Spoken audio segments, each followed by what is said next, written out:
सर्वे भवन्तु सुखिनः सर्वे सन्तु निरामयाः सर्वे भद्राणि पश्यन्तु मा कश्चित् दुःखभाग् भवेत्। ॐ शान्ति शान्ति शान्ति भवतु। ओम।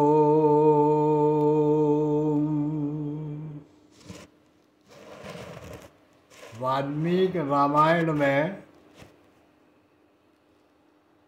एक बड़ा सुंदर और मार्मिक प्रसंग आया है।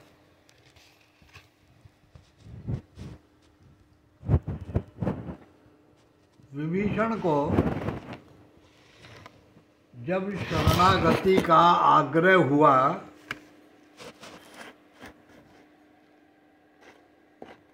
तो वो भगवान राम की शरण जाने के लिए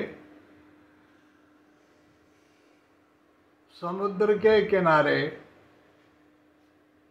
जहाँ राम जी का शिविर था वहाँ अपने 2-4 साथियों के साथ पहुँच गए।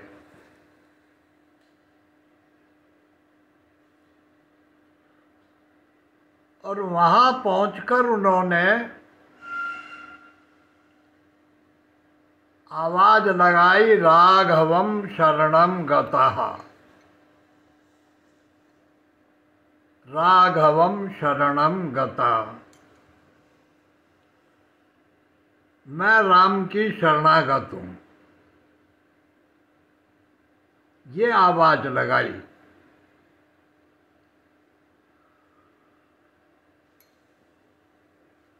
युद्ध काल है। राम जी के सैनिक शिविर में युद्ध की मंत्रणाएं चल रही हैं, तैयारियां चल रही हैं। स्वाभाविक है उसकी प्रतिक्रिया में लंका में भी चल रहा होगा कार्यक्रम।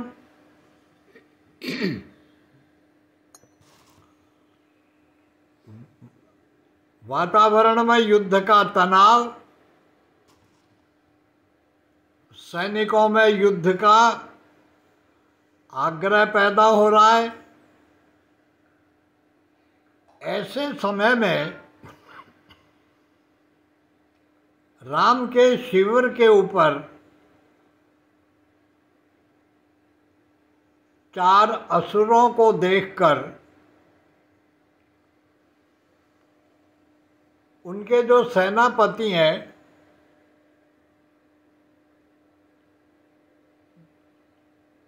जिनके नेतृत्व में ये सारी सेना एकत्रित हुई है, संगठित हुई है, युद्ध के लिए आरूढ़ है, ऐसे सेनापति हैं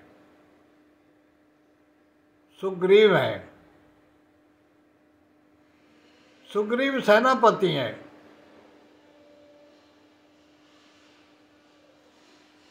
जब ये आवाज गूंजी कि राघवम शरणम गता, मैं राम की शरण आया हूं, तो न तो लक्ष्मण जी कुछ बोले, न सुग्रीव कुछ बोले। राम शांत चित बैठे हुए। और उन्होंने सुग्रीव को देख कर के कहा कि सुग्रीव द्वार पर जाओ, देखो कौन है ये, इन्हें सम्मान पूर्वक लेके आओ मेरे सामने।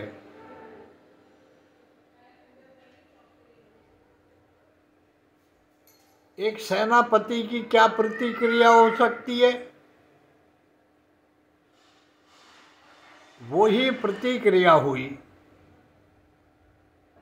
सुग्रीव ने कहा कि ये असुर हैं,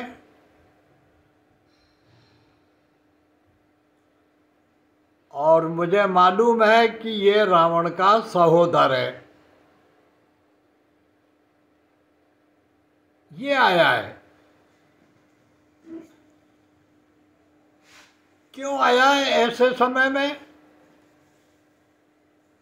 और वो भी शरणागति मांग रहा है? शरणागति का अर्थ है पाला बदल के आया है, हमारे पाले में प्रवेश करना चाहता है।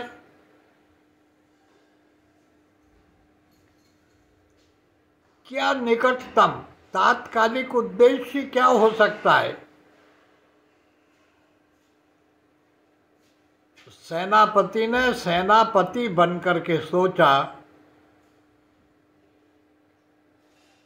और राम जी से कहा कि ये लंका से भाग के आए हुए असुर हैं। एक भाई है रावण का, उसके साथी हैं। ये प्रवेश करना चाहते हैं हमारे शिविर में।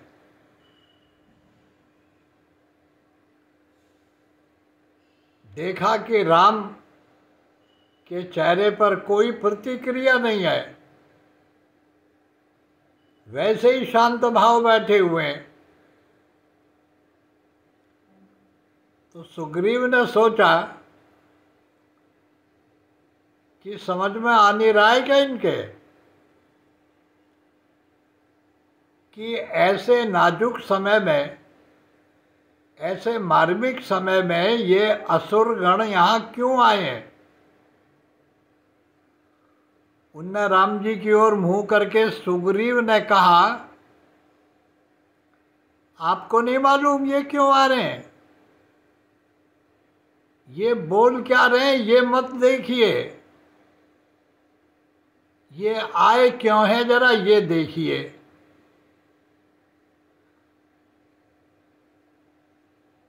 राम शांत और गंभीर बैठे हैं।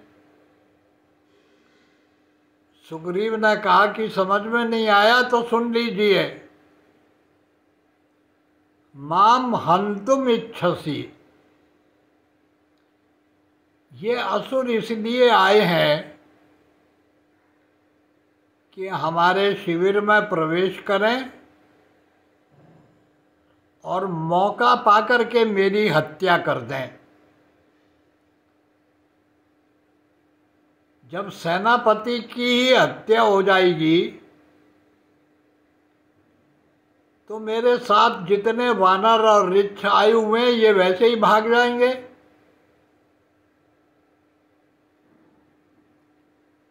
अब तो राम प्रतिक्रिया करो ना,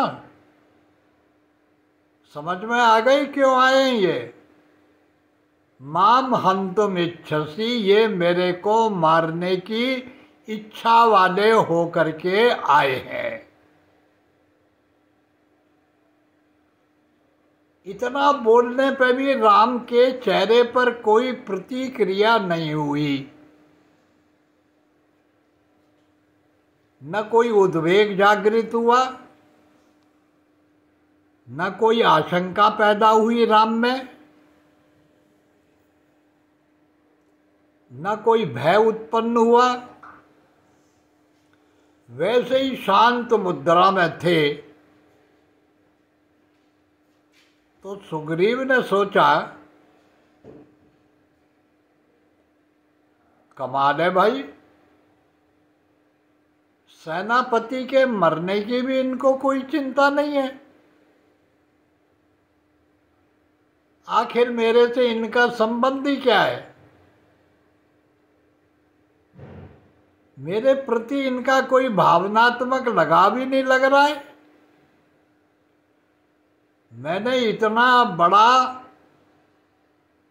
कारण बताया कि माम हंतुम इच्छसि, मुझे मारने की इच्छा करके ये लोग आए हैं। कोई बात नहीं राम जी, आप बैठे रहो शांत। पर मैं एक बात और कहता हूं, जरा वो और सुन लो। ये मौका पाकर या तो मुझे मारेगा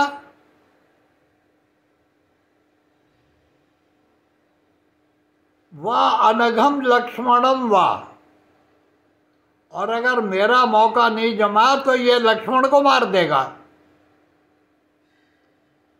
अब तो तुम्हारे भाई की मृत्यु की बात कह रहा हूं, अब तो घबराओ, अब तो चिंता करो, अब तो प्रतिक्रिया करो, अब तो जवाब दो कि क्या जवाब दें इनको।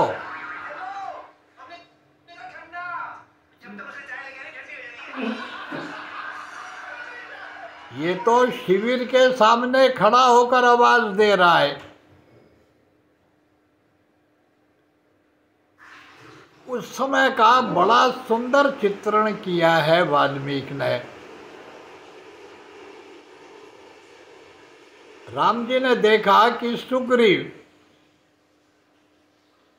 आंतरिक जगत में बिल्कुल व्याकुल हो गया है,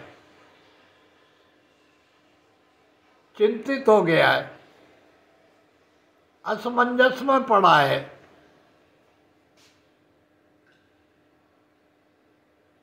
उस समय भगवान श्री राम कहते हैं शक्रदेव प्रपन्नाय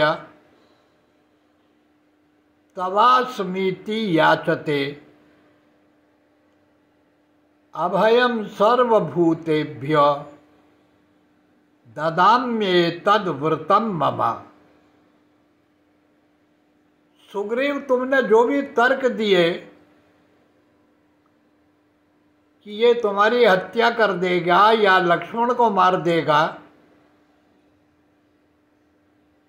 ये मैंने सुन लिया, लेकिन मैं भी क्या करूं?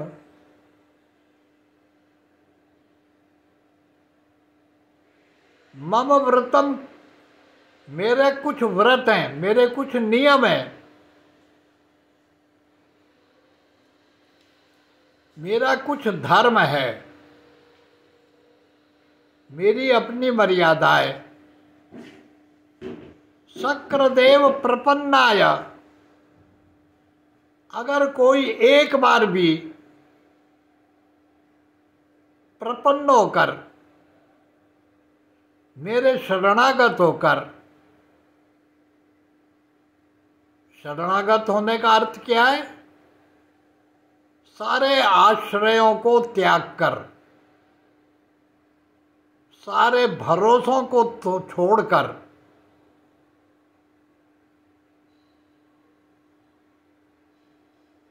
सारे विश्वासों को तिलांजलि